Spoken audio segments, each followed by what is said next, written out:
ভিডিওটা বেশ কয়েকদিন আগে, শরীর প্রচণ্ড খারাপ ছিল, সেই জন্য কোনো ভিডিও আপলোড করতে পারেনি।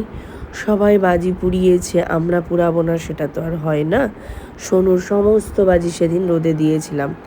ছিলাম গোবরডাঙ্গাতে, দেখো এখানে দুষ্টু স্নান করছে আর ছোটো মাকে বলছে ওম নমঃ শিবায় করো। যাই হোক, স্নান করা হওয়ার পরে ভালো মা সোনুকে ভাত খাওয়াতে বসেছে মা।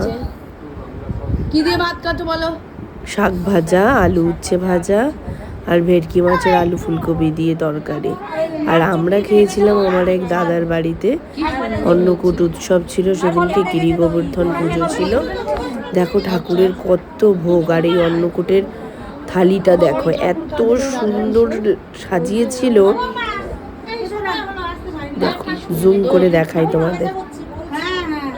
আর সব মানে পাড়ায় অনেকের বাড়ির গোপাল সেদিনকে ওই দাদার বাড়িতে ছিল। দাদা পুজোও করেছিল, আর ভোগ দেখো, ভোগ দর্শন করো সবাই। অন্নকূট পুজো।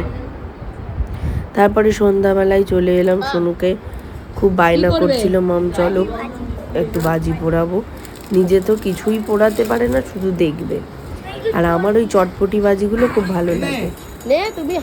এই যে বাজি ধরানো আমরা স্টার্ট করে দিয়েছিলাম। আমারও সত্যি কথা বাজি ঠিক ভালো লাগে না, কেউ পোড়াবে দেখতে ভালো লাগে, কিন্তু আমার নিজের পোড়াতে একদমই ভালো লাগে না। অনেক রকমেরই বাজি ছিল, ওই তুবড়ি ছিল, চরকা ছিল, রং মশাল ছিল।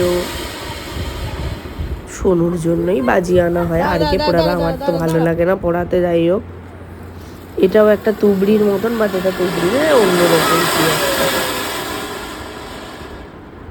সোনু আবার সব থেকে বেশি পছন্দ করে এই যে এই বাজিটা, এটা আমারও খুব ভালো লাগে। আর এই যে চরকা, এইগুলো। আর এই রাস্তার উপরে খড়খড়ে তো মানে ঠিকঠাক ঘুরতে পারছিল না।